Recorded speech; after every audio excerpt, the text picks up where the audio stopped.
লেবাননে মদ, জুয়া, নেশা সেবন সহ বিভিন্ন ধরনের অনৈতিক সম্পর্ক সহ নানা অপরাধে জড়িয়ে পড়ছে কতিপয় বাংলাদেশি। এতে প্রবাসী দেশের ভাবমূর্তি যেমন চরম সংকটে, তেমনি স্থানীয় লেবানিজদের কাছেও ভাবমূর্তি ক্ষুণ্ণ হচ্ছে। দেশের সুনাম অক্ষুণ্ণ রাখতে ও বিভিন্ন অপরাধমূলক কর্মকাণ্ড থেকে বাংলাদেশিদের বিরত রাখতে জোর প্রচেষ্টা চালাচ্ছে বাংলাদেশ দূতাবাস।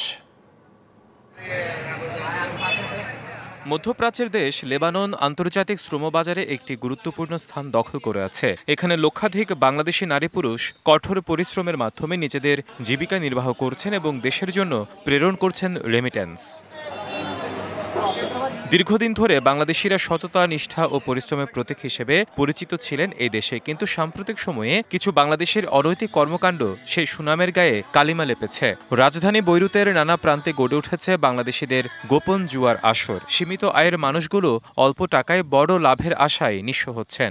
যার যার এলাকা যেখানে জুয়ার আসর বসে, এটা দূতাবাসকে অবহিত করা আমাদের প্রত্যেকের দায়িত্ব এবং কর্তব্য।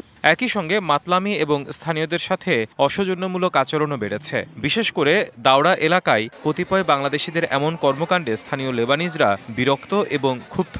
এই অবস্থার ফলে কর্মক্ষেত্রে হুমকিতে পড়ছে নিরীহ প্রবাসীদের জীবিকা।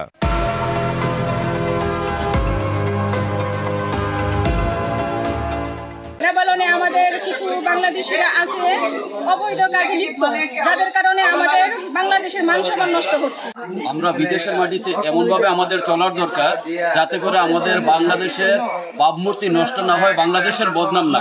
সবচেয়ে উদ্বেগজনক দিক হচ্ছে বাংলাদেশ বিমানবন্দরের আইনশৃঙ্খলা বাহিনীর চোখ ফাঁকি দিয়ে কতিপয় অসাধু চক্রের সহায়তায় ইয়াবা পাচার হয় লেবাননে। এই ইয়াবা সেবনে আসক্তি বাড়ছে দেশটিতে নতুন আশা উঠতি বাংলাদেশি যুবকদের। লেবানন যারা প্রবাসীরা কিছু সংখ্যক লোক জুয়া মাদকের সাথে আসক্ত থাকার কারণে বাংলাদেশের একটা ভাবমূর্তি নষ্ট হচ্ছে এবং বাংলাদেশের কমিউনিটির প্রতি একটা চাপ সৃষ্টি হচ্ছে। কিছু বাংলাদেশি ভাইয়েরা বিভিন্ন জুয়া এবং নেশা এর সাথে জড়িয়ে আমাদের বাংলাদেশের সুনাম নষ্ট করছে। অনৈতিক নারী পুরুষ সম্পর্ক, ভিসা জালিয়াতি এবং আঞ্চলিক গ্রুপিং এর মাধ্যমে সংঘাত সংঘর্ষও বাড়ছে। কিছু বাংলাদেশি স্থানীয় অপরাধ চক্রের সঙ্গে যুক্ত হয়ে অপরাধ করছে এবং নিজেদেরই বিপদে ফেলছে।